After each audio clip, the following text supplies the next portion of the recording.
Big TV భక్తి సమాచారం WhatsApp ఛానల్లో జాయిన్ అవ్వండి. అన్ని విశేషాలు ఎప్పటికప్పుడు తెలుసుకోండి.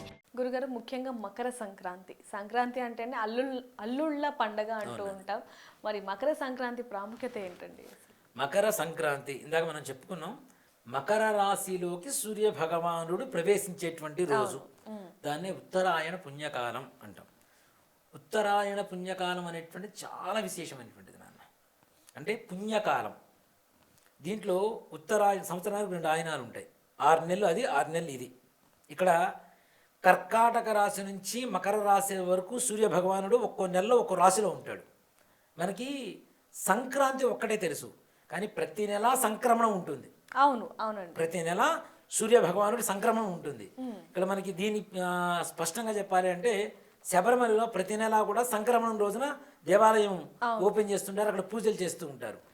14-15 తారీఖులో దాదాపుగా వస్తూ ఉంటుంది. ఈ రవి సంక్రమణం అనేది నెలకు ఒక్కసారి మాత్రమే జరుగుతుంది. కర్కాటక రాశి నుంచి మకర రాశి వరకు వచ్చేటువంటి మాసం ఏదైతే ఉంటుందో ఈ 6 నెలలు కూడాను దీన్ని దక్షిణాయనం అంటారు. ఈ మకర రాశి నుంచి మరలా కర్కాటక రాశికి సూర్య భగవానుడు వచ్చేటువంటి 6 నెలలు కూడాను మరలా ఇది మన దీని ఉంటారు ఉత్తరాయణం అంటాం. ఉత్తరాయణం అనేటువంటి దేవతా మాసం, దేవతా కాలంగా చెప్పుకోవచ్చు. ఉత్తరాయణం అంటే పుణ్యకాలము, దక్షిణాయనము అంటే చెడు, చీకటి అని అర్థం. ఇది వెలుతురు, అది చీకటి. దాంట్లో కూడా స్పష్టంగా మనకు అర్థమైపోతుంటుంది. ఉత్తరాయణంలో సూర్య భగవానుడి రాక కూడా ఇంకా ఇప్పటి నుంచి మనకు సంక్రాంతి దగ్గర నుంచి పొద్దున్నే తొందరగా తెల్లవారుతుంటుంది, సూర్యోదయం తొందరగా అవుతుంటుంది, సూర్యాస్తమయం లేటుగా అవుతూ ఉంటుంది. ఇప్పుడేంటి మనకి దక్షిణాయనంలో ఎక్కువగా సూర్యోదయం తొందరగా కాదు, సూర్యాస్తమయం తొందరగా అయిపోతుంది. 5:30-6 కల్లా చీకటి పడిపోతుంటుంది మనకి. ఇక్కడ ఇంకా మనకు నయం నాన్న చాలా వరకు. అస్సాం అంటే బార్డర్ స్టేట్స్ ఉంటాయి కదా, అటు వెళ్తే 4ంటికి చిమ్మ చీకటి నాన్న, మనకి 7:30-8 అయినట్టు ఉంటుంది. మన మధ్య నేను వెళ్ళాను, గౌహతికి వెళ్ళాను, కామాక్షి టెంపుల్కి వెళ్తే 3 రోజులు ఉంటే టైం చూస్తేనేమో 4:30, చీకటి చూస్తేనేమో 7:30-8 అన్నట్టు ఉండేది. అంటే అంత తొందరగా వాళ్ళకి ఇదైపోతూ ఉంటుంది. సో కాబట్టి ఆయిరం మారుతుంది. దేవత పూజలు చేయించుకోవడానికి, దేవత ప్రతిష్టలు చేయడానికి, ఉపనయనాలు చేయడానికి, ఇట్లాంటి వాటికి చాలా విశేషమైనటువంటి రోజులుగా ఉత్తరాయణ పుణ్యకాలం ప్రారంభమవుతుంది మనకి. అలాగే మకర సంక్రాంతి రోజున మనకి పెద్దల పండుగ అంటాం. ముఖ్యంగా పితృదేవత తర్పణం చేయాలి. ఎటువంటి పరిస్థితుల్లో ప్రతి ఒక్కళ్ళు కులమత భేద విచక్షణ రహితం నాన్న. దీంట్లో ఈ కులం వాళ్ళు చేయాలి, ఆ కులం వాళ్ళు చేయాలని లేదు. తప్పనిసరిగా బ్రాహ్మణ్ ఇంటికి పిలుచుకొని పితృదేవతలకి తిల తర్పణం చేస్తాం. అంటే నువ్వులతో తర్పణం వదులుతాం. దాంతోపాటుగా బ్రాహ్మణికి ఏమి ఇవ్వాలి అంటే, ఏది ఉన్నా లేకపోయినా బూడిద గుమ్మడికాయ ఇవ్వాలి తప్పనిసరిగా. ఎవరైతే బూడిద గుమ్మడికాయ ఇస్తారో వాళ్ళ ఇంట్లో ఆ గుమ్మడికాయ అంత బంగారం వస్తుందని శాస్త్రం. అసలైతే పూర్వకాలంలో ఆ గుమ్మడికాయ మీద చిన్న బంగారు పువ్వు పెట్టి ఇచ్చేవాడు బ్రాహ్మడికి. ఇప్పుడు బంగారం పెట్టమంటే అయ్యే పనులు కావు. ఎందుకంటే 10 గ్రాములు వచ్చేసరికి 1,45,000 వరకు దాదాపు వెళ్ళిపోతుంది. ఇప్పుడు కొనమంటే కూడా బాగుండదు, కరెక్ట్ కాదు. కాబట్టి కనీసం గుమ్మడికాయ దానం ఇవ్వడం, తిలతర్పణం వదలడం అనేటువంటి తప్పనిసరిగా జరగాలి. అలాగే కొత్త అల్లుళ్ళకి పండగ. నిజంగా చెప్పాలి అంటే ఇంట్లో అల్లుళ్ళని తప్పనిసరిగా పండగకి పిలవాలి. చాలామంది కీడు పండగ అంటారు. కీడు పండగ కాదు, చాలా భోగాన్ని తెచ్చేటువంటి పండుగ, కొత్త ధాన్యం ఇంటికి వచ్చేటువంటి పండుగ, అల్లుడు కూతురు ఇంట్లో ఉంటే సంతోషంగా ఉండేటువంటి పండుగ. కాబట్టి తప్పనిసరిగా అల్లుడిని పిలవాలి. దాంట్లో ఏ రకమైనటువంటి సమస్య లేదు. అలాగే ఇంట్లో ఉండేటువంటి వాళ్ళందరూ కూడా కొత్త వస్త్రాలు. ఈ కొత్త వస్త్రాలు కూడా చాలామంది నాన్న, అంటే నేను ఒక ప్రాక్టికల్గా చెప్తాను, నాకు జరిగినటువంటి ఒక ఎక్స్పీరియన్స్ కూడా చెప్తాను. ప్రతి సంక్రాంతికి అంటే దాదాపు మా చిన్నప్పుడు, నా 7 ఏళ్ళప్పుడు మా నాన్నగారు చనిపోయారు, మా అమ్మగారు ఒక 3 ఏళ్ల క్రితం చనిపోయారు. మా నాన్నగారు సంక్రాంతి పండుగ ముందు దాదాపు ఒక 4-5 రోజుల ముందు కల్లోకి వచ్చేవారు తప్పనిసరిగా. మా అమ్మతో చెప్పేవాడిని, అమ్మ ఇట్లా కల్లోకి వస్తున్నా అంటే. చిన్నప్పుడు తెలియనప్పుడు ఏంటి అంటే, మీ నాన్న లేరా, పండగ కదా వస్తున్నారు కదా, సరే ఎవరికైనా బట్టలు పెడదామని చెప్పి బట్టలు పెట్టించేది. అలాగే ఈ మధ్యకాలంలో మా అమ్మగారు కల్లోకి వస్తున్నారు. నిజంగా ఒక వారం రోజుల నుంచి ప్రతినిత్యం ఆవిడే ఏదో గుడికి వెళ్తున్నాం, ఎక్కడికో చోటుకి వెళ్తున్నాం, ఏదో ఒకటి జరుగుతుంది. ఈ రకమైనటువంటి ఇవే జరుగుతున్నాయి ఎంతసేపటికి, వారం రోజుల నుంచి. ఏంటి అంటే అంటే ఇంటిమేషన్ ఎలా ఉంటుందో ఒకసారి వస్తుంది కాబట్టి ఇంటిమేషన్ ఎలా ఉంటుందో చూడండి. మా మేనగోడళ్ళు ఊరించి వస్తారని నేను అనుకోలేదు, నాకు తెలియదు అసలు. ఒక మాట చెప్పాలంటే, మా ముగ్గురు అక్క చెల్లెళ్ళకి బట్టలు కొనేసి పక్కన పెట్టేసి ఉంచా. అమ్మ కల్లోకి వస్తుంది కదా, అమ్మ ఆడపిల్లలంటే ఇష్టం కదా, ఆడపిల్లలకి బట్టలు పెడదామనే ఉద్దేశంతో ముగ్గురు చీరలు కొనేసి పక్కన పెట్టేసి ఉంచా. అవి ఎట్లా పంపించాలి? నేను వెళ్ళే పరిస్థితి కాదు. వాళ్ళు వచ్చే పరిస్థితి అంతకంటే పరిస్థితి కాదు. కాదు. ఎలా అంటే మా మేనకోడళ్ళు ఇద్దరు వచ్చారు, వీళ్ళతో పంపించచ్చుగా ఇప్పుడు. అంటే పెద్దలు ఎంత సంతృప్తికరంగా ఉండాలి ఈ పండక్కి చేస్తే అనేటువంటిది ఒక్క మాటలో చెప్పేసుకోవచ్చు మనం కదా. కొంతమంది బట్టలు దేవుడి దగ్గర పెట్టేస్తుంటారు, దేవుడి దగ్గర పెట్టి ఎవరికైనా ఇవ్వడం కూడా చేయొచ్చు. తప్పనిసరిగా ఇంటి ఆడపడుచులకి 100కి 100% తప్పనిసరిగా పసుపు కుంకాలు పంపించండి, ఇవ్వండి సాధ్యమైనంత వరకు. దాంట్లో ఏమాత్రం కూడా ఇది కాదు. ఇంటి ఆడపడుచులు సంక్రాంతి పండుగ రోజున ఎవరైతే ఆనందంగా సంతృప్తికరంగా ఉంటారో ఆ ఇంట్లో ఆనందం ఎప్పటికీ ఉంటుంది నాన్న. ఎప్పుడు నిత్యం సంక్రాంతి, ఎప్పటికీ కూడాను వేరే చెడు జరగడానికి అవకాశం ఉండదు. ఆడపడుచుల్ని గౌరవించడం, ఆడపడుచుల్ని పూజించడం, ఆడపడుచులు కావాల్సినటువంటివి. ఇప్పుడు ఇందాక మీరు అన్నారు చూడండి, గాజులు పెట్టాలంటున్నారు అని. గాజులు కాదు, బంగారు గాజులు కొని పెట్టినా కూడా తక్కువే ఆడపిల్లలకి, దాంట్లో తప్పు లేదు. కాబట్టి కనీసం బట్టి గాజులు కొని పెట్టండి చక్కగా. దాంతోపాటు చీర రవిక వాళ్ళకి కావాల్సినటువంటి పసుపు కుంకాలు ఇవ్వండి, పూలు ఇవ్వండి. మీ పితృదేవతలు ఆడవాళ్ళ స్వరూపంలో ఉండేటువంటి వాళ్ళు ఎవరైతే ఉంటారో, ముత్తైదుగా చనిపోయినా మన పూర్వ సువాసినిగా చనిపోయినా వాళ్ళు సంతృప్తి పడతారు. అలాగే మగపిల్లలకి అల్లుళ్ళకి పెడతాం బట్టలు, అల్లుళ్ళకి పెట్టడం ద్వారా పితృదేవతలు మగవాళ్ళు ఎవరైతే ఉంటారో వాళ్ళు సంతోషపడతారు కదా. అలా అంటే అల్లుళ్ళు ఎందుకు రావాలి పండక్కి, అల్లుళ్ళు ఎందుకు రావాలి, కూతురు ఎందుకు రావాలి ఈ పండక్కి అంటే ముఖ్యంగా దీనికోసం, పితృదేవతలను సంతృప్తిపరచడం కోసం. ఇప్పుడు మా అమ్మగారి మనవరాళ్ళు కూతుళ్ళు ఉన్నారు, వాళ్ళకి బట్టలు పెడితే మా అమ్మగారు సంతృప్తికరంగా ఉంటారా? అవునా? సో కాబట్టి అట్లానే మన పితృదేవతలు ఎంతమంది ఉంటారో అంతమంది తప్పనిసరిగా తరిస్తారు. అంతేకాకుండా ఈ పితృదేవతల పితృతర్పణం, పితృదేవతలకి పూజ చేయడం, ఇవన్నీ మా చేత కాదండి, ఏమి వద్దు. మీ పెద్దవాళ్ళ ఫోటో పెట్టండి, చక్కగా పూలమాల వేయండి, మీరు వండుకున్నది ఏదో ఆయన ముందు వాళ్ళ ముందు పెట్టండి, ఫోటోల ముందు పెట్టండి, చక్కగా ఓ బ్రాహ్మణుని పిలిచో లేదంటే గుళ్ళోకి వెళ్ళి గుమ్మడికాయ దానం ఇవ్వండి. ఇంట్లో ఆడపడుచు ఎట్లాగూ అల్లుడు కొత్త అల్లుడు ఉంటారు కాబట్టి వాళ్ళకి బట్టలు పెట్టేసి చక్కగా సంతోషంగా ఉండండి. గురుగారు, మరి మకర సంక్రాంతి రోజు ఇంకా ఇవి కాకుండా ఏ వస్తువులు దానంగా ఇస్తే మంచిది అంటారు? ఇక్కడ ఒకటి చెప్తానన్న, కలియుగంలో పాపం దేంట్లో ఉంటుంది అంటే బంగారంలో ఉంటుందని చెప్తాం. ముఖ్యంగా నిజం, కలియుగంలో పాపం ఎక్కడ ఉంటుంది? బంగారంలో ఉంటుంది. స్వర్ణ దానం అనేటువంటిది చాలా విశేషం నాన్న. అది దానం అనేది ఇంటి కూతురు పెడుతున్నారా, అల్లుడు పెడుతున్నారా, ఎవరు పెడుతున్నారో తీసి పక్కన పెడితే ఎవరికైనా సరే బంగారం ఇవ్వడం అనేటువంటిది చాలా విశేషం. అందుకని దాని బదులుగా ఇందాక గుమ్మడికాయ చెప్పాను నేను, బంగారం ఇచ్చే దాని బదులుగా గుమ్మడికాయ ఇవ్వడం. అలాగే సంక్రాంతి రోజున ఎలాంటి దానాలు చేయాలి? బ్రాహ్మడికి స్వయం పాకం దానం ఇవ్వాలి తప్పనిసరిగా. దాంట్లో తోటకూర ఉండేట్టుగా చూసుకోండి. తోటకూర, తర్వాత మన చామ దుంపలు, మంచు గుమ్మడికాయ కూరల్లోకి, బియ్యము, పప్పు, ఉప్పు, కూరగాయలు, తర్వాత మిరపకాయలు, సగ్గు బియ్యం, పాలు, పెరుగు, నెయ్యి, పంచదార, ఇట్లాంటివి ఆ ఇంట్లో ఆ రోజున కనీసం ఆ కుటుంబానికి సరిపోయేటువంటి సామాగ్రి స్వయంపాకంగా బ్రాహ్మడికి ఇస్తే అది కూడా పితృదేవతల సంతృప్తీకరణకి ఒక రకమైనటువంటి మార్గంగా చెప్పుకోవచ్చు. అలా స్వయంపాకం దానం ఇవ్వడం. అలాగే సాయంకాల పూట కానీ ఉదయం పూట కానీ తప్పనిసరిగా దేవాలయానికి వెళ్ళండి. దేవాలయానికి వెళ్ళి తప్పనిసరిగా దేవత ఆశీర్వచనం, ఇంట్లో గృహదేవత ఆశీర్వచనం ఎంత అవసరమో దేవాలయంలో ఉండేటువంటి ఆ దేవతల ఆశీర్వచనం కూడా అంతే. తల్లిదండ్రులు బ్రతికే ఉన్నారు, తల్లిదండ్రులకు బట్టలు పెట్టండి, వాళ్ళని సంతృప్తికరంగా చూడండి. ఫస్ట్ అసలు దేవుడికి ఏం పెట్టామో పెట్టలేదు తీసి పక్కన పెడితే ఇంట్లో ఉండే తల్లిదండ్రులు సంతృప్తికరంగా ఉంటే అందరూ సంతోషంగా ఉన్నట్టే. ఇది నా ఒక్కడే వాదన కాదు, ఇది నిత్యం, ఇది జగమెరిగిన సత్యం. కాబట్టి దాంట్లో ఏమాత్రం కూడా సమస్య లేదు. తప్పనిసరిగా తల్లిదండ్రులకి బట్టలు పెట్టుకోవడం అనేటువంటిది కూడా మంచిది. గురుగారు, అసలు పూజా విధానం ఏ విధంగా ఉండాలి అంటారండి? నాన్న, ఇక్కడ సంక్రాంతి పూజా విధానం అంటే ఏం లేదు నాన్న. ప్రత్యేకంగా నిత్యం చేసుకునే దానికంటే ఇంటికి తోరణాలు కట్టుకోవటం, తప్పనిసరిగా పచ్చడి తోరణాలు కట్టుకోవటం, పూలమాలలు కట్టుకోవటం, ఇంటి ముందు మంచిగా రంగవల్లి ముగ్గులు వేసుకోవటం, గొబ్బెమ్మలు పెట్టడం. దాంట్లో కూడాను ఇక్కడ మనకి సంక్రాంతికి ఏం చేస్తారంటే మన చిక్కుడాకుల్లో కూడా దేవుడి దగ్గర పెట్టి నైవేద్యం పెడుతూ ఉంటారు. పాయసం నైవేద్యం పెట్టడం, అదేది అంటే తులసి కోట దగ్గర పెట్టడం. లేదు ఇంట్లో కూడా దేవతలకు తప్పనిసరిగా భోగి పండుగ వస్తుందంటే పండగ 2 రోజులు ముందుగానే మనం ఇల్లంతా కూడా శుభ్రపరచుకుంటాం, దేవతా గది అంతా కూడా నీట్గా సర్దుకుంటాం, పటాలు మొత్తం శుభ్రంగా తుడుచుకొని బొట్లు పెట్టుకోవడం ఇదంతా చేస్తూ ఉంటాం. కాబట్టి దేవతా పటాలకి ఏదైతే ఉందో తప్పనిసరిగా పూజ, దీపారాధన ఇవి కూడా లేని ఇళ్ళు చాలా ఉన్నాయి నాన్న. దీపారాధన కూడా కనీసం చెయ్యకుండా అదేదో చేయాలి కాబట్టి ఇందాక మనం అనుకున్నాం కదా 1 గంటకి 2 దీపారాధన చేయటం. కానీ గురుగారు, ఏదైనా సరే దీపం పెడితే ఇంట్లో ఒకలాంటి కళ, ఒకలాంటి సువాసన ప్రతి ఒక్క మైండ్ని కూడా ఒక పాజిటివ్ మైండ్ చేసేస్తుందండి. 100% నాన్న, మంత్రంలోనే ఉంటుంది నాన్న. సాధ్యం త్రివృత్త సంయుక్తం వన్హినా యోజితం ప్రియం గృహాణ మంగళం దీపం త్రైలోక్యంతి విరాప మూడు లోకాల్లో ఉండేటువంటి చీకటిని కూడా పోగొట్టేటువంటి శక్తి మన ఇంట్లో పెట్టేటువంటి దీపానికి ఉంది. అందుకనే దీపం పెట్టినప్పుడు నువ్వుల నూనె వేస్తాం, పత్తి వేస్తాం. ఈ పత్తి మొత్తం దీపారాధన కాలుతున్నప్పుడు చిన్న పొగ వస్తుంటుంది, ఒక చిన్న ఇది, అవునా? ఈ పొగ ఎవరింట్లో అయితే హెల్త్ ప్రాబ్లమ్స్ ఉండి దీపారాధన చేస్తారో యమధర్మరాజు వాళ్ళని తీసుకెళ్ళడానికి వచ్చినప్పుడు యమదూతలు ఆ దీపం నుంచి వచ్చినటువంటి నువ్వుల నూనె శని, అవునా, పత్తి యమధర్మరాజు మృత్యు, కాబట్టి ఈ రెండు కలిసి వెలుగుతున్నటువంటి సమయంలో వచ్చినటువంటి పొగని ఆ యమదూతలు పిలిచి సంతృప్తి పడి ప్రాణం తీసుకోకుండా వెళ్ళిపోతారట. దీపానికి అంత ప్రత్యేకత ఉంది. ఆ పొగ వస్తుండే చిన్న పొగ, అది పీల్చేసి వెళ్ళిపోతారట సంతృప్తి పడి ప్రాణం తీయకుండా.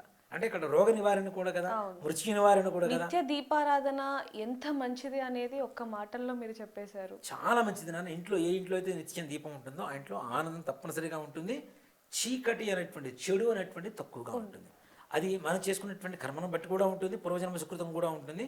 కానీ దీని ద్వారా కూడా మనం చేసేటువంటి కర్మను తొలగించుకోవచ్చు తప్పనిసరి. గురుగారు, ముఖ్యంగా పెద్దల పండగ అనుకున్నాం ఇందాక సంక్రాంతి అంటే. మరి పెద్దలకి ఏవైతే అంటే చనిపోయిన వాళ్ళకి ఏదైతే వస్త్రాలు కావచ్చు, పిండి వస్తువులు, లేకపోతే వాళ్ళకి నచ్చిన వస్తువులు ఏవైతే ఉంటాయో వాటిని అసలు ఏ మూల పెట్టాలి? కొంతమంది ఏమో దేవుడి కిందే పెడుతూ ఉంటారు, మరి కొంతమంది తూర్పుకి ఏదైతే మూల ఉంటుందో అటువైపు పెడుతూ ఉంటారు. అసలు ఎక్కడ పెట్టాలి, ఏ ప్రదేశంలో పెట్టాలి? తప్పనిసరి నాన్న. ముఖ్యంగా దీంట్లో దేవుడి గదిలో చనిపోయిన వారి ఫోటోలు పెట్టవద్దు. అవును, పెట్టవద్దు, దాంట్లో అనుమానం లేదు, ఏమాత్రం కూడా సంశయం లేదు ఆ విషయంలో. కాబట్టి ఎక్కడ పెట్టాలి? పితృదేవతల ఫోటోలు ఇంట్లో ఆగ్నేయ మూల, అంటే వంటగదిలో పెట్టమని కాదు, హాలులో ఉండేటువంటి ఆగ్నేయంలో పెట్టాలి తప్పనిసరిగా.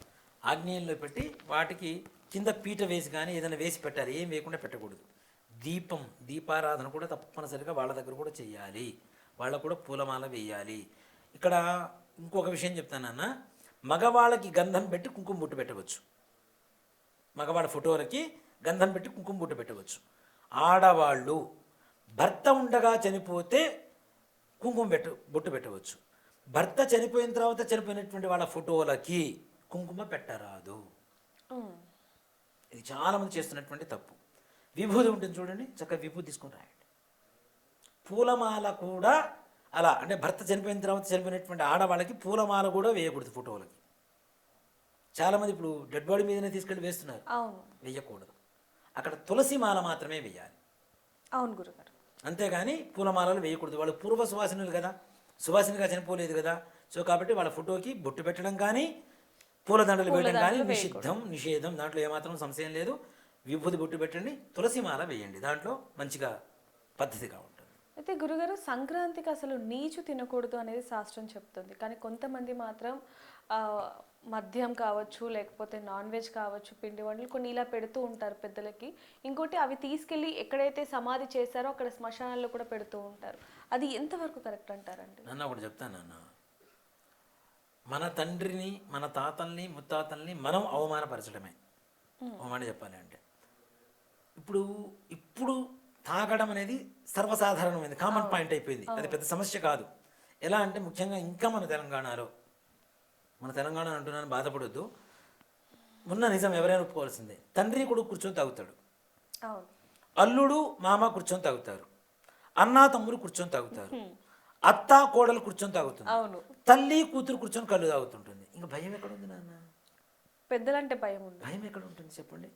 పూర్వకాలంలో మద్యం తాగేటువంటి వాళ్ళంటే ఆ వీధిలోకి పోతుంటే అందరూ తలుపులు వేసుకుని లోపలికి వెళ్ళిపోయేవాడు. భయపడి మందు తాగుతున్నాడు, డ్రింక్ చేసిన వ్యక్తి రోడ్డు మీదకి వస్తున్నాడు, విలేజెస్లో, ఇది నా కళ్ళారా నేను చూసినటువంటి సత్యం. వస్తున్నాడు, అమ్మో వీడు వస్తున్నాడు, తాగుబోతోనే ముద్ర, అదొక ముద్ర, బ్రాండ్. ఒక్కసారి తాగినా కూడా తాగుబోతు అనేది వచ్చి ఇక వాడు తాగిన వాడు ఏం చేస్తుంటాడు, తూలుతూ పడుతూ ఉంటాడు, రోడ్లో నడుస్తూ ఉంటాడు. ఎవరు ఎదురు కూడా రారు నాన్న పూర్వకాలంలో, ఇంతకుముందు. ఇప్పుడేంటి, ఎంత తాగేదే అంత రిచ్, అంత ఫ్రెండ్లీ నేచర్. ఫ్రెండ్లీ నేచర్ అనేది తండ్రి కొడుకుల మధ్యలో తాగుడుతో రాదు, మాటలతో వస్తుంది, చేసేటువంటి స్నేహభావంతో వస్తుంది.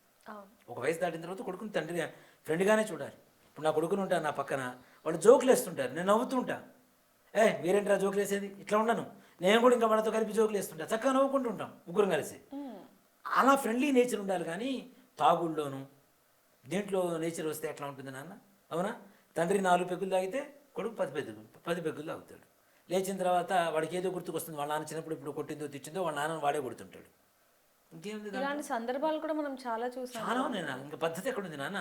మొగుడు పెళ్ళం కూర్చొని తాగుతుంటారు. ఇంక అసలు ఎక్కడుంది రెస్పెక్ట్ అనేది? ఆ కుటుంబంలో ఎక్కడ నిలుస్తుంది చెప్పండి కదా. అంతేకాకుండా పూర్వకాలంలో తాగుబోతను ముద్రేసేటువంటి పరిస్థితి నుంచి మా తాతగారు తాగుబోతోడు అని చెప్పి నేనే తీసుకెళ్ళి ఫోటో ముద్దు పెడితే అందరికీ చెప్పకుండానే చెప్పినట్టు అవుతుంది. అవునా కాదా? అవును. మొన్న మధ్య ఎవరో ఒక వ్యక్తి చనిపోతే నేను చూశాను, టీవీలో కూడా చూశాను, దీంట్లో సెల్లో కూడా. వాడికి గుట్కాలంటే ఇష్టంట, సిగరెట్లు అంటే ఇష్టంట. తీసుకెళ్ళి గుట్కా ఇవి ప్యాకెట్లు ఉండే కదా దండ వేస్తున్నారు వాడు మెళ్ళు. వాడు చచ్చిపోయాడు, వాడు ఏదో అయ్యో పాపం అంటున్నారు. నువ్వు తీసుకెళ్ళి గుట్కా ప్యాకెట్లు సిగరెట్ ప్యాకెట్లు జేబులో పెడితే వాడు తెచ్చుకుంటారా? నలుగురు చచ్చిపోయిన తర్వాత కూడా తెచ్చుకుంటారు. అవి తినడం వల్లనే చచ్చిపోయాడు అనుకుంటారు, అవి తాగడం వల్లనే చచ్చిపోయాడు అనుకుంటారు. దయచేసి అవి తీయండిరా అంటే, లేదయ్య గారు మా వాడికి ఇష్టం. ఇవన్నీ చెప్పకుండానే బయట జనాలకు చెప్తున్నామా లేదా నాన్న? అవునా కదా? తప్పు కదా అలా. కాబట్టి అలాంటివి చేయకూడదు నాన్న. మద్య మాంసాలు అందరూ. ఇంకోటి ఏంటంటే, ఇప్పుడు రాబోయే కనుమ సంగతి కూడా చెప్తాను నేను తప్పనిసరిగా. మద్య మాంసాలు పండుగ రోజుల్లో నిషిద్ధం. దీన్ని పండుగ అనుకోవటం లేదు, వీళ్ళు జస్ట్ హాలిడేస్ కమ్ ఫీల్ అవుతున్నారు, ఎంజాయ్ చేస్తున్నారు. హాలిడేస్ కాదు, పండగ. దేవతలకి పండుగ జరపాల్సినటువంటి రోజు, మన ఇంట్లో పండుగ జరుపుకోవాల్సిన రోజు. ఎంతసేపటికి ఈ గ్లాసుకి నీళ్ళకి బాటిల్కి తప్పితే దేనికి పని చెప్పటల్లా చాలామంది. దీనికి మళ్ళీ పక్కన నడుచుకోవడానికి ఏవో ఉంటాయి కదా, ముక్కలు గిక్కలు ఇవన్నీ చేసుకొని తింటున్నారు. ఇది మహాపాపంగా చెప్తా. పండగ రోజుల్లో ఎవ్వరు తినకూడదు. గురుగారు, ఈ పెద్దల పండగకి అసలు పెద్దలకి ఏం పెట్టాలండి? నాన్న, ఇంట్లో వండుకున్న ఏ పదార్థమైనా పెట్టవచ్చు. అలా అని చెప్పి నీచి వండుకోమని కాదు నేను చెప్తోంది. అసలు ఆ పండగ రోజుల్లో ఆనియన్స్ కూడా వాడకూడదు నాన్న. అవును గురుగారు. వెల్లుల్లి, ఈ అల్లము, తర్వాత ఉల్లిపాయలు, ఆనియన్స్ ఇవి వాడకూడదు అసలు పండగ రోజుల్లో. అలాంటివి ఇంకా అవి వీటిని కూడా ఇప్పుడు కంట్రోల్ చేయడం చాలా కష్టమైపోతుంది. కనీసం చికెన్లు, మటన్లు, నాన్ వెజ్లు ఏవైతే ఉన్నాయో అవి మాత్రం దయచేసి వండుకోకండి, తినకండి. అలా ఇప్పుడు ఉత్తరాయణ పుణ్యకాలం అంటున్నాం, పుణ్యం చేయమని చెబుతుంటే దాన్ని పురస్కరించుకొని పాపం చేయడం మొదలు పెడితే, జీవహింస మొదలు పెడితే ఇంకేముంటుంది చెప్పండి. కొన్ని కుటుంబాల్లో మనం చూస్తాం గురుగారు, చనిపోయిన వాళ్ళకి పెద్దలకి అన్నం, ముద్దపప్పు, ఇంకా అటు ఇటు ఏమైనా ఫ్రైలు చేసి పెట్టడం, ఆలు ఫ్రై ఇలాంటివి చేసి పెడుతూ ఉంటారు. అది చాలా మంచిది అంటూ కూడా పెద్దలు చెప్తూ ఉన్నారు. అవునన్న, ఇక్కడ మహానివేదన అంటాం. మామూలుగా మేము ఇళ్లలో రోజు ప్రతినిత్యం పూజ చేసుకుంటాం, అభిషేకం చేసుకుంటాం. చేసినప్పుడు ఏం చేస్తాం? మహానివేదన అని చెప్పి అన్నం వండుతాం. ఇంట్లో మడితోనే వండుతారు, దాంట్లో ఇదేం ఉండదు. మడితో వండుతారు. మొత్తం స్నానం చేసి తడి బట్ట కట్టుకొని, మడి బట్ట ఆరేసుకొని అది కట్టుకోవడము, పట్టుబట్టలు కట్టుకోవడం, చక్కగా మడితో వండుతారు ఇంట్లో ఆడవాళ్ళు. అవన్నీ కూడా ఏం చేస్తామంటే ఒక ప్లేట్లో, లేదా అన్నం ఉంటుంది కదా, అన్నం మీద కొద్దిగా నవ్వేసి తెస్తాము. ఇలాంటి పండుగ రోజులు ఏం చేస్తామంటే అన్నం మధ్యలో పెట్టేసుకొని చుట్టూ పప్పు, ఫ్రైలు, చేసుకున్నటువంటి కూరలు, వీటిలో ఎందుకు నైవేద్యం పెడతాం మేము? ఆనియన్స్ వేయం కాబట్టి సపరేట్గా పెడతాము. అసలు బ్రాహ్మణులలో ఆనియన్స్ వాడం. ఇలా పెద్దలకి పెట్టే దాంట్లో మాత్రం కొంతమంది సపరేట్గా చేసి పెట్టడం, కొంతమంది పెడుతుంటారు. మా ఇంట్లో నిత్యం దేవుడికి నైవేద్యం పెడుతున్నాం అంటే దాంట్లో ఆనియన్స్ వాటర్ లేదని. అలాగే దీంట్లో కూడా కొంతమంది టమోటా కూడా వాడకూడదని చెప్తాం. టమోటా కూడా రక్తవర్ణం కదా, కాబట్టి అది కూడా వాడకూడదని చెప్తాం. ఈ టమోటాలు, పచ్చిమిర్చి ఇవన్నీ కూడా మన దేశానివి కాదు. ఒకప్పుడు బ్రిటిష్ వాళ్ళు తీసుకొచ్చినటువంటి పంటలు, కొన్ని రకాల పంటలన్నీ కూడాను వాళ్ళు తీసుకొచ్చిన పంటలు. అంతకుముందు మనకి మిర్చి ఎక్కడ ఉంది నాన్న? లేదు. మిరియాలు వాడేవాళ్ళు, పెప్పర్ పౌడర్ అన్నింటిలో వాడేవాళ్ళు కారానికి. ఈ టమోటాలు లేవు, తోటకూర ఇట్లాంటి ఆకుకూరలు చేసుకునేవాడు చక్కగా. ఇవన్నీ ఏవో రకరకాలు వచ్చింది కాబట్టి సరే, ఇప్పుడు అవన్నీ కూడా కంట్రోల్ చేయడం అనేది కరెక్ట్ కాదు, కష్టం కూడా. కాబట్టి కనీసం ఇంట్లో వండుకున్న వాటిల్లో దేవుడికి పెట్టేటువంటివి, పితృదేవతలకు పెట్టేటువంటి పదార్థాలు ఏవైతుంటాయో వాటిలో ఆనియన్స్ లేకుండా పెట్టడం అనేటువంటిది మంచిది. పెట్టిన తర్వాత దేవుడికి పెట్టింది ఇంట్లో అందరూ తింటారు, పితృదేవతలు పెట్టింది కూడా పితృదేవతా ప్రసాదం ఎవరికో పెట్టడం కాదు, మనం తినాలి, ఆ ఇంటి వాళ్ళు తినాలి. మాకు ఇవాళ తద్దినం జరిగింది అనుకున్నాను, రేపు పొద్దున పితృశేషం అంటాం పొద్దున్నే. అది అందరం మళ్ళీ తినేసి వెళ్ళిపోతారు. ఇవాళ వండిందే రేపు ఉదయం గారెలు ఇవన్నీ కాస్త ఎక్కువ వండుతారు కావాలని చెప్పి పితృశేషానికని. ఆ మరుసటి రోజు కూడా తప్పనిసరిగా తిని వెళ్ళాలని చెబుతాం. ఎవరు తినాలి? ఆ ఇంటి పెట్టబడి తప్పనిసరిగా తినాలి. మన ఇంట్లో పితృదేవతలు పెట్టుకుని ఎవరికో ప్రసాదం పెడతామంటే నిజంగా పెట్టొచ్చు, దాంట్లో అనుమానం లేదు. ఇంట్లో మిగిలిన అన్నం ఉంది కదా, అది తీసుకెళ్ళి నిజంగా అన్నదానం చేయండి ఎవరికైనా నలుగురు. కానీ గురుగారు మీరు అన్నట్టుగా ఏదైతే పితృదేవతలకి పెడుతూ ఉంటారో పండగలకి, ముఖ్యంగా ఈ సంక్రాంతికి, వాళ్ళు తినడానికి కూడా కొంచెం ఆలోచిస్తూ ఉంటారండి. లేదు నాన్న, దాన్ని వేరే వాళ్ళకి ఇవ్వటమో, లేకపోతే చెట్లలో పడేయడమో, కాకులకు పెట్టడంలో, లేకపోతే కుక్కలకి పెట్టడమో ఇలా చేస్తున్నారు. కానీ వాళ్ళు తినడానికి కొంచెం ఇబ్బంది దానివల్ల వృధా నాన్న, చేసిందంతా వృధానే. ఇప్పుడు కాకి పెట్టాలి ఎప్పుడు అన్నం దేవుడికి నైవేద్యం, పితృదేవత నైవేద్యం పెట్టారు కదా, ఇంటి యజమాని ఎవరైతే కొడుకుంటాడో కొడుకు నైవేద్యం. ఇప్పుడు మాకు కూడా ఎట్లా ఉంటుందంటే నాన్న, తద్దినం పెట్టేటప్పుడు పితృదేవతలకు పిండాలకి నివేదన పెడతాం మేము, ఫోటో కూడా కాదు, పిండాలకి నివేదన పెడతాం. అది తప్పనిసరిగా చేసినటువంటి కర్త అంటే కొడుకు ఎవరైతే ఉంటాడో వాడు తినాలి, తినకపోతే వృధాశ్రార్థం మాకు. అలాగే ఇప్పుడు కూడా ఎప్పుడైనా నిత్యం తర్పణం వదులుకునేటప్పుడు కానీ, అమావాస్య తర్పణం చేసేటప్పుడు కానీ తప్పనిసరిగా పితృదేవులకి పిండాలకి నైవేద్యం పెడతాం. అవి తప్పనిసరిగా మేమే తింటాం, ఎవరికి ఇవ్వం కూడా. తప్పనిసరి అది దొరకడమే అదృష్టం అనుకుంటాం.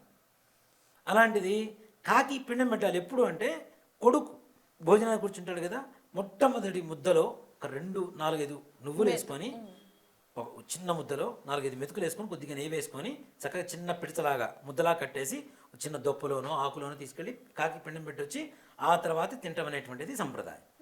అది పోయింది. ఇది అసలు పితృదేవతలు పెట్టింది కూడా మొత్తం బయటపడేయటం మొదలు పెడుతున్నారు. ఎప్పుడైతే బయటపడేస్తామో అది వృధా శ్రార్థం అవుతుంది. మీ పితృదేవతలకి స్వీకరించిన ప్రసాదం ఏదైతే ఉందో అది మనం తినకుండా వదిలేయటం కూడా మహాపాపం. పితృదేవతల ఆశీర్వాదం ఉంటే ఎన్ని కష్టాలు, ఎన్ని పగలొచ్చినా అన్నీ కూడా పోతూ ఉంటాయని కూడా శాస్త్రం చెప్తుందని చెప్పొచ్చు గురుగారు. తప్పనిసరిగా నాన్న, ఇక్కడ ఇందాక అదే మనం చెప్తుంది, ఏ దేవీ దేవతలకు పూజ చేసినా చెయ్యకపోయినా పర్లేదు, బ్రతికున్నప్పుడు తల్లిదండ్రులను మంచిగా ప్రేమగా చూడటం, వాళ్ళకి కావాల్సిన అవసరాలు తీర్చడం, వాళ్ళతో ప్రేమగా మెరగడం, వాళ్ళతో మంచిగా మాట్లాడటం, భక్తిగా గౌరవంగా ఉండడం. చనిపోయిన తర్వాత పితృకార్యాలు కొడుకు తప్పనిసరిగా చెయ్యటం. ఇవి చెయ్యకపోతే ఎన్ని దేవీ దేవతల పూజలు, యజ్ఞయాగాదులు క్రతువులు ఎన్ని చేసినా బుడిదల పోసిన పన్నీరే, దానివల్ల ఏ రకమైనటువంటి ప్రయోజనం లేదు. మాతృదేవో భవ పితృదేవో భవ అని చెప్పి చెబుతున్నాం. తల్లి తండ్రి మొట్టమొదటి దేవుళ్ళు అని చెప్తున్నాం. వాళ్ళని సరిగా చూడకుండా బ్రతుకున్నప్పుడు చనిపోయిన తర్వాత వాళ్ళకి చేయవలసినటువంటి ఉత్తర క్రియలు సరిగా చేయకుండా, ఇప్పుడు అదే కదా నాన్న, అమెరికాలో ఉంటాడు కొడుకు ఎక్కడో, వాడు ఎన్ని కోట్లు సంపాదిస్తే ఉంది నాన్న, ఎన్ని బెంచ్ కార్లలో తిరిగితే ఉంది, అవునా? ఏ కారులో తిరిగినా ఇక్కడికి వచ్చి కొడుకు చివరికి తండ్రికి చేయకపోతే, తండ్రిని అనాథ శవంలాగా తల్లిని అనాథ శవంలాగా తగలబెడుతూ ఉంటే అక్కడి నుంచి వాడు ఆన్లైన్లో ఆర్డర్ ఇస్తాడు, చందనం మా నాన్నగారిని మా అమ్మగారు నన్ను ఇంత ప్రయోజనకుండా చేశారు, వాళ్ళని చందన కట్టెల్లో తగలబెట్టమని. నువ్వు అక్కడ ఉన్నప్పుడు చందన కట్టెల్లో తగలబెడితే ఏముంది, పిడకల్లో తగలబెడితే ఏముంది, ఎక్కడ తగలబెడితే ఏముంది, ఏ ప్రయోజనం ఉంది? వాళ్ళ కోరిక ఏంది?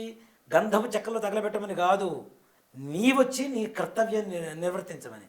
అది చేయకుండా ఎన్ని చేస్తే ఉంటుంది నాన్న. కాబట్టి పితృదేవతల అనుగ్రహం ఉంటే చాలు, ఏ దేవీ దేవతల అనుగ్రహం ఉన్నా లేకపోయినా అన్నీ ఉన్నట్టే. For more videos like this, subscribe Big TV channel.